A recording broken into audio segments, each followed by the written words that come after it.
بسم اللہ الرحمن الرحیم۔ السلام علیکم۔ یہ واقعہ میری خالہ کے ساتھ پیش آیا۔ میری خالہ خانپور میں رہتی تھیں۔ یہ 2004 کی بات ہے، جب وہ اور خالو ہمارے پاس آ کر کچھ دن رکے۔ وہ ہمارے گھر میں رہے، پھر انہوں نے رینٹ پر گھر لے لیا اور ادھر ہی شفٹ ہو گئے۔ وہ گھر کافی پرانا بنا ہوا تھا اور اسے دیکھ کر خوف آتا تھا۔ ہم بہت کم ان کے گھر جاتے، اسکول سے آ کر ٹیوشن چلے جاتے، گھر رہنے اور کہیں جانے کا ٹائم ہی نہیں ملتا تھا۔ امی دن کے ٹائم خالہ کے پاس رہتی، حالانکہ طبیعت ٹھیک نہیں رہتی تھی۔ خالہ نے جو گھر لیا تھا وہاں پہلے ایک کرسچن فیملی رہتی تھی۔ ان کا آدمی کالا جادو جانتا تھا، کافی لوگ اس کے پاس آتے تھے۔ محلے والوں نے تنگ آ کر وہ گھر خالی کروا لیا۔ اس کے بعد وہ گھر خالہ لوگوں نے لے لیا۔ اس گھر سے عجیب سا خوف آتا تھا۔ خالو کے پاس ابھی کوئی اچھی جاب نہیں تھی جو وہ کوئی اور گھر لیتے۔ اس گھر کا رینٹ کم تھا، اس لیے ادھر گزارا کرنا تھا۔ ان کو بھی اس گھر میں کچھ دن ہی ہوئے تھے کہ عجیب عجیب واقعات ہونے لگے۔ کبھی دیوار پر خون کے چھینٹے لگے ہوتے، کبھی صحن میں گوشت کے ٹکڑے پڑے ہوتے، کبھی کپڑوں پر کٹ لگ جاتے اور کبھی گھر سے چیزیں گم ہو جاتی۔ خالہ جب خالو کو بتاتی تو وہ کہتے وہم ہے تمہارا اور کچھ نہیں۔ وہ ان باتوں کو نہیں مانتے تھے۔ وقت ایسے ہی گزرتا گیا۔ خالہ کے گھر بیٹا ہوا۔ ہم سب ہسپتال دیکھ کر آئے۔ میری امی نے خالہ کو کہا کہ تم ہماری طرف آ جاؤ، چھلا نہا کر چلی جانا، لیکن خالو نہ مانے اور اپنے گھر چلے گئے۔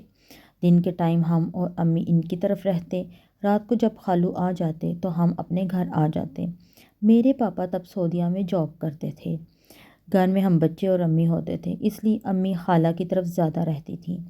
بچہ 3 دن کا تھا۔ سردیوں کے دن تھے، دسمبر کا مہینہ تھا۔ سب لوگ جلدی کھانا کھا کر بستر میں لیٹ جاتے تھے۔ ہمیں بھی اسکول سے چھٹیاں تھیں۔ ہم شام کو گھر آ گئے۔ خالہ لوگ بھی کھانا کھا کر سو گئے۔ رات کو خالہ کی آنکھ بچے کے رونے سے کھل گئی۔ خالہ نے دیکھا ایک بہت عجیب عورت بچے کے پاس کھڑی ہنس رہی ہے اور بچہ رو رہا ہے۔ خالہ نے جب یہ سب دیکھا، خالہ کے ہوش گم ہو گئے۔ خالہ نے ہمت کر کے خالو کو اٹھایا۔ خالو نے جب اس صورت کو دیکھا جو ان کو دیکھ کر ہنسی جا رہی تھی، خالو نے اونچی آواز سے سورۃ ناس پڑھنا شروع کر دی اور عورت غائب ہو گئی۔ خالو نے ٹائم دیکھا تو اذان ہونے میں 20 منٹ رہتے تھے۔ خالہ لوگ جاگتے رہے۔ صبح خالہ اور خالو ہماری طرف آ گئے۔ ادھر آ کر بھی خالہ کو وہ عورت نظر آتی تھی۔ امی ہمیں نہ بتاتی کہ گھر میں کیا ہو رہا ہے تاکہ ہم ڈر نہ جائیں۔ میری امی ساری رات خالہ کے ساتھ جاگتی رہتی تھی۔ خالو نے ایک جاننے والے سے بات کی۔ اس نے ایک آدمی کا بتایا جو روحانی علاج کرتا تھا۔ اس نے گھر کی دیواروں پہ لگنے کے لیے تعویذ دیے اور 2 تعویذ دے کر ایک خالہ کی اور ایک بچے کے لیے 40 دن کے بعد خالہ نے وہ تعویذ پانی میں بہا دیے اور سب گھر والوں کو صدقہ دیا۔ پتہ نہیں وہ کون تھی اور کیا چاہتی تھی۔ اس کے بعد خالہ نے وہ گھر چھوڑ دیا۔